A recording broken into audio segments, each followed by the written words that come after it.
weekly time frame, we can see that the Euro USD spiked to the 8-month high at 1.1620 the last week. That is the highest since August 2015.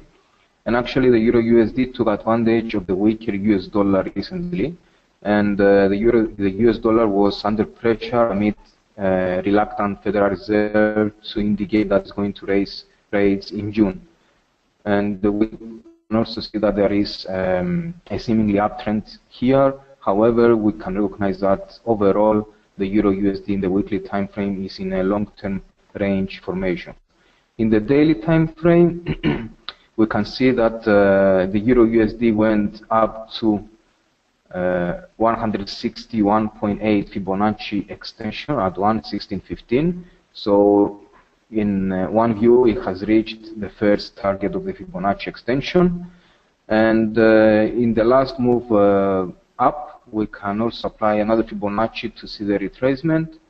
So the Euro USD has actually reached near the 38.2% of the last move up from 1.1215 to 1.1615. In addition to that, we can see that this level here at 1.1462 is a strong level.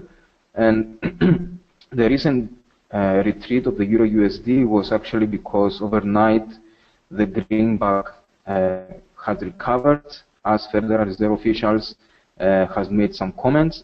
John Williams said that the economic environment is optimistic, employment sector is strong, and added that June rate hike would be appropriate. In addition to that, another federal official, Dennis Lockhart, said that June rate hike is a real option. However, we need to keep in mind that these members are not voting members in 2016. So this US dollar bounce up overnight might be short-lived, and perhaps it was needed due to the oversold US dollar. Hence, the Euro USD might find support at 1.1462 as technicals and fundamentals are in somehow agreed. And if we see a revival of the upside, then we will favor prices retesting 1.16 level. In the intraday time frame, we can see that a similar picture here on the 4 time frame, with prices actually touching the 38.2%, as we said before, of the last move up. And in addition to that, we see the moving average 20 located at the same place at 114.76. It's another reason that this support is strong. The trend is upside. Stochastic is oversold. So the technical structure, it favors upside revival. And another potential reason for the euro recent strength is that it works as a carry trade because of the very low borrowing cost in Eurozone. ECB has 0% main rate. And also that works as when the emerging currencies and emerging countries have issues, like what happened in the recent days, the funds are returning at the place that they were borrowed. What I want to look ahead for today is the US AMDP employment, the ISM non-manufacturing PMI, and of course at the end of the week we'll have the non-farm payrolls. To close the Euro USD, I'm looking for any signal of upside revival. Going to the next one, the USD yen, we can see that on the weekly it has went down to 17-month low at 105.50. The last weekly closed candle is bearish engulfing candle with a downtrend in place, and however we need to keep in mind that the 105.50 seems to be a strong support level. We see here previous bottom and previous peak. And then we go to the USD yen daily time frame. So price structure here is bearish, as indicated by the downtrend line. The reason in the last trading days has increased demand for the Japanese yen actually, and the weaker than expected manufacturing reports from China have had a positive effect on the yen. However, we can see here on the technical view that MACD is doing a bullish divergence, and together with the strong support that we have referred to it before on the weekly time frame, we are a bit concerned over the downside continuation. In addition to that, if we look at the Fibonacci extension, we can see that the currency pair went down near the 161.8 Fibonacci extension. In the intraday time frame for the USD yen, the last bounce up drove prices near resistance at 107.63, which is a strong resistance. It has been a strong support and now strong resistance. And actually the prices went up to 107.46, and that is 1.8% retreat for the Japanese yen.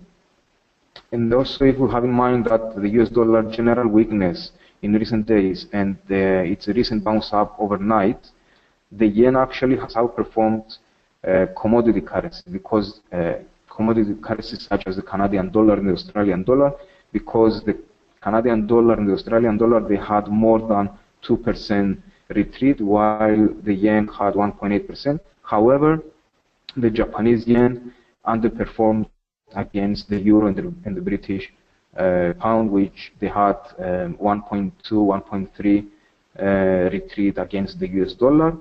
And mainly the euro and the British pound, they had this lower retreat because of strong support levels.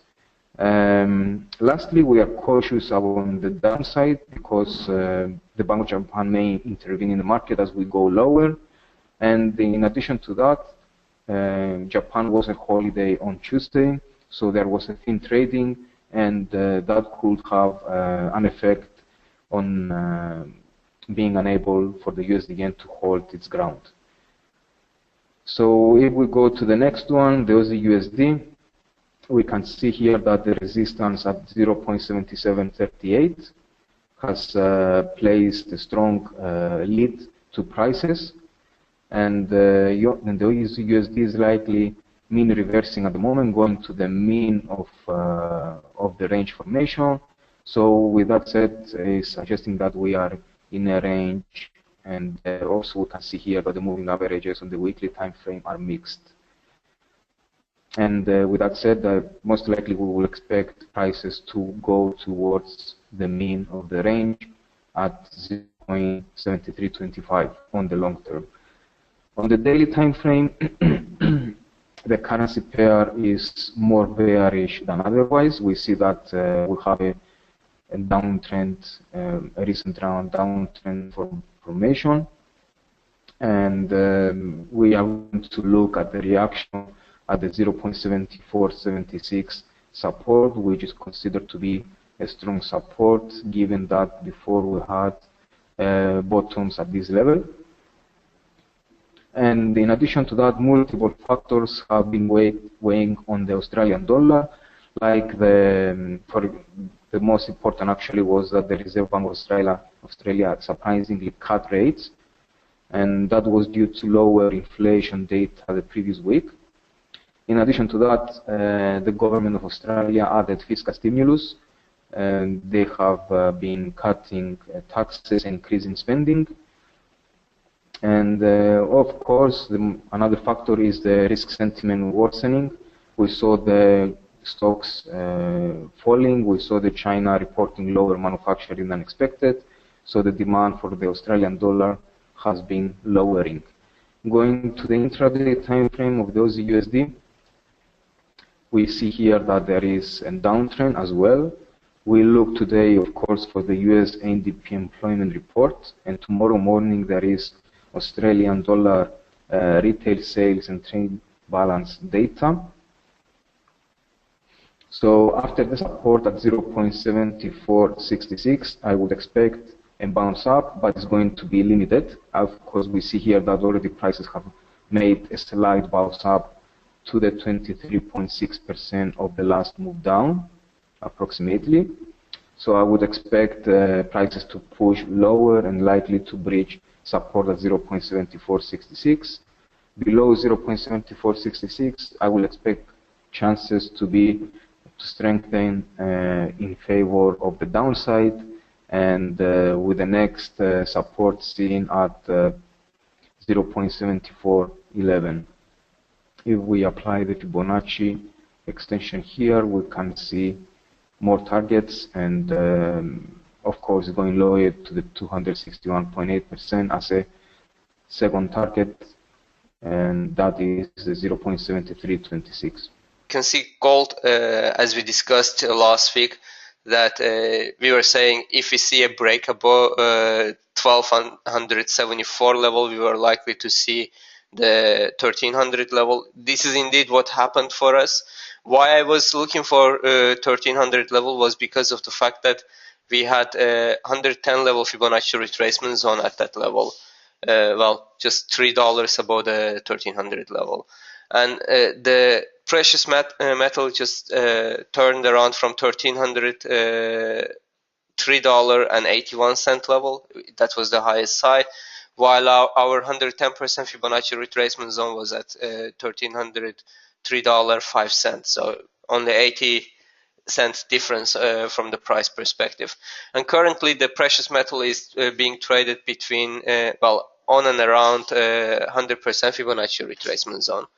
And that being said, if we see a break below 1278, we are likely to see a direct decline from that level onwards to $1,271 per ounce, and from there on we will look into $1,253 per ounce. And last but not least, I do expect the gold to find its support at $1,226 per ounce level. Why is it that I'm looking for this kind of development? On daily time frame, if we look into the RSI and MACD, we can see that while the market is making a higher high, we see the RSI and MACD making lower highs. These are divergence indications.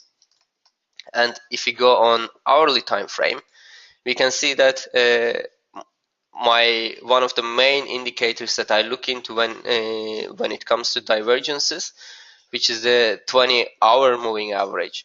It has turned its slope, and it's sloping downwards, and it's an indication for us to look into the bearish market development. So that's indeed the reason why I'm looking for this kind of development. So from the current daily market development, we can see that the current support is at $1,278 per ounce, and that's indeed what I just said. A break below 1278 will lead us to 1270, 1253, which is gonna be at this level. You can see there is a significant support level at that zone over here as well. So that falls in line with what we are just discussing about it. In the meantime, if we look into the RSI on hourly time frame, we can see that RSI is below the 50 level. I don't really care much about whether it's sloping down or sloping up, or it's oversold or overbought. This is not my intention when I use RSI, but I look into the 50 level as a key level. Generally, when RSI is below 50, it's an indication that you have entered into the bearish trajectory. So nonetheless, if you look into the RSI right now, as we see it below 50 level, we are into the bearish market development, and a break below 1278 is a significant sign that we will be into furthermore bearish development, while our stop loss, by the way, if you are wondering, should be at or above $1,286 per ounce level. Now let's look into the crude oil. If you look into the crude, at the moment we can see that crude has bounced off last week from 138.2% Fibonacci retracement zone.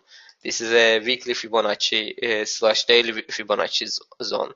The blue one over here that I have is the weekly, while the red one I have is the daily Fibonacci mixed with weekly. It's a complex Fibonacci analysis in front of us. So at the moment we can see that the black gold, let's call, is trading at the level of 100 intraday Fibonacci level. and this is the level that that's generally not a very significant support or slash resistance level, but it's a pivotal level. A break below should generally lead to 88% Fibonacci retracement zone, which is at $42.82. So that's what we are going to be looking for. Probably a small fake breakout that could be likely. So we can expect a immediate target if you are going to be shorting, or if you are shorting, your immediate bearish target for crude oil should be at the level of $42.60, $42.50 level overall. Meanwhile, though, I do expect to see a bullish development from that level onwards. And maybe it will be a correction wave, maybe it will be a continuation wave, but definitely I would expect to buy crude oil from $42.50 level, and my two level targets would be at $43.65 level, and last but not least I would look into the just this level, which is $44.44 more or less. And if that becomes the case and we see another bounce from there onwards, it's likely that this will become a head and shoulder formation, and in that case basically we would be looking for a bounce from here to the level of $40, which is pretty logical for me. Basically you can see that this is the logic that I have in mind. A fall to the 88 level over here, then a rise to 76.4 level, which is $44.44. That would make the right shoulder for this, and then from here onwards we would see the pair to fall to the 50 level, which is basically saying that the right shoulder should be as long as the head. So from head, the length of the head is in that case 440 points, and 440 points more or less from this level would be coming to the level of $40 per barrel level. This is pretty much it. We have some questions. The first one comes from, of course, Rustum, our usual follower. He's commenting that on weekly time frame we have a sword candle formation. It's indeed true. We can see that there is a sword candle forming up, which is a sign that it is forming up. It hasn't formed yet. So we can see whether it's an applicable candle or not only at the close of this week. So wait until Friday if you are going to be trading that candlestick formation. Jakub, this no trade zone that you have there, it's of course agrees with that. We have the non-farm payrolls on Friday. Is one of the most important news on the month. And in addition to that, the last bounce up, the last advancement of the Euro USD could also be seen as a bull trap, which is a strong bearish signal in case that we would go like that. On the weekly, as you said before, this short candle may indicate actually that prices went above the strong resistance level of 114.50 but failed to close there, and that could indicate, if that happened, then could indicate that we have a strong bearish signal. Of course, if we start having speculation that and comments and reports that the Federal Reserve will increase rates in June, then we will see a strengthening US dollar, and the Euro USD will follow this technical signal. Exactly. But that's not confirmed, so also the highest high of yesterday was at the level of under 10% Fibonacci for me. If the other guys are following us on weekly basis, I always talk about that 110, 88 and 61.8 levels being a reversal or correction levels. So if we look into the 110 level, it was at 1.1562 level. So that's falling in line with Fibonacci analysis, and in that case we should be actually expecting by Friday or in the coming days / weeks a correction to 1.1355 level. And 1.1355 is generally, anyway, for the last almost 1.5 year, a pivot level. Each time it touches it, it just, you know, goes into the funky mode.